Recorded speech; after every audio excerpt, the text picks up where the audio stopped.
Selamat pagi Pak John dan teman-teman. Pada kesempatan kali ini saya ingin melanjutkan presentasi dari teman-teman saya yang sebelumnya.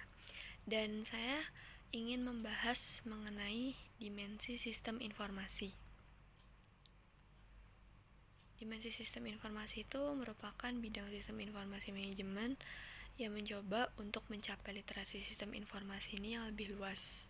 Kemudian, SIM berkaitan dengan masalah perilaku serta masalah teknis seputar pengembangan, penggunaan, dan dampak dari sistem informasi yang digunakan oleh manajer dan karyawan di perusahaan.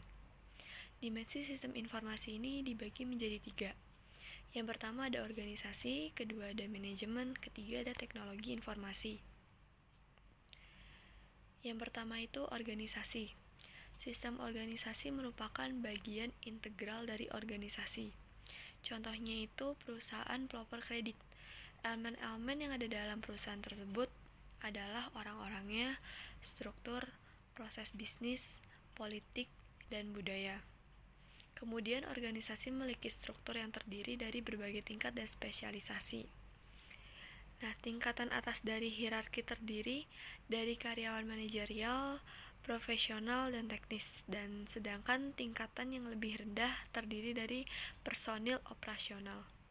Sebuah organisasi mengkoordinasi pekerjaan melalui hierarki dan melalui proses bisnis, yang merupakan tugas secara logis terkait dan perilaku untuk mencapai kerja. Selain itu, setiap organisasi memiliki budaya yang unik atau kumpulan asumsi dasar, nilai-nilai, dan cara melakukan sesuatu yang telah diterima sebagian besar oleh anggotanya. Bagaimana dari budaya organisasi selalu dapat ditemukan tertanam dalam sistem informasinya. Kemudian di sini ada tingkatan di sebuah perusahaan. Nah, dibagi menjadi 3. Yang pertama ini ada manajemen senior yang membuat keputusan strategi jangka panjang tentang produk dan layanan serta memastikan kinerja keuangan perusahaan. Yang kedua ada manajemen menengah yang menjalankan program dan rencana dari manajemen senior.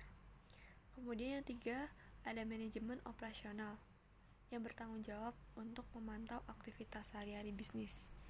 Contoh pekerjaan pengetahuan seperti insinyur ilmuwan, dan ada contoh pekerjaan data seperti sekretaris atau juru tulis.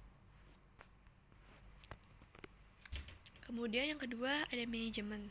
Tugas manajemen adalah memberikan masukan yang dapat keluar dari situasi yang dihadapi oleh organisasi, membuat keputusan dan merumuskan rencana tindakan untuk memecahkan masalah organisasional. Manajer mengalokasikan sumber daya manusia dan keuangan untuk mengkoordinasikan pekerjaan dan pencapaian kesuksesan. Lalu yang ketiga, ada teknologi informasi. Teknologi informasi ini adalah salah satu dari banyak alat yang digunakan manajer untuk menghadapi perubahan. Nah, teknologi informasi ini tentunya ada komponen-komponen di dalamnya. Nah, yang termasuk komponen di dalamnya adalah perangkat keras komputer. Adalah peralatan fisik yang digunakan untuk kegiatan input, proses, dan output dalam suatu sistem informasi.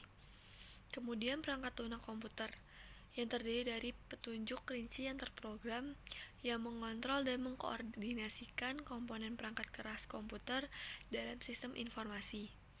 Kemudian teknologi manajemen data terdiri dari perangkat lunak yang mengatur organisasi data pada media penyimpanan fisik. Lalu jaringan dan teknologi telekomunikasi yang terdiri dari perangkat fisik dan perangkat lunak menghubungkan berbagai potongan perangkat keras dan transfer data dari suatu lokasi fisik ke yang lain. World Wide Web adalah layanan yang disediakan oleh internet yang menggunakan standar yang diterima secara universal untuk menyimpan, mengambil, menformat, dan menampilkan informasi dalam format halaman di internet. Di sini ada gambar jaringan teknologi terbesar yang paling banyak digunakan, yaitu internet.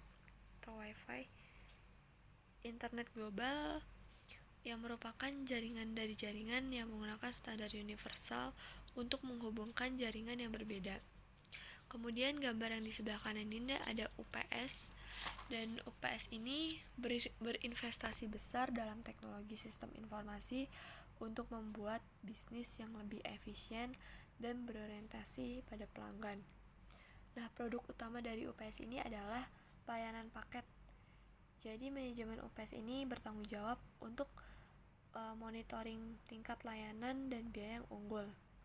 Kemudian manajemen menguruskan untuk menggunakan sistem komputer agar memudahkan pengiriman paket UPS dan memeriksa pengirimannya.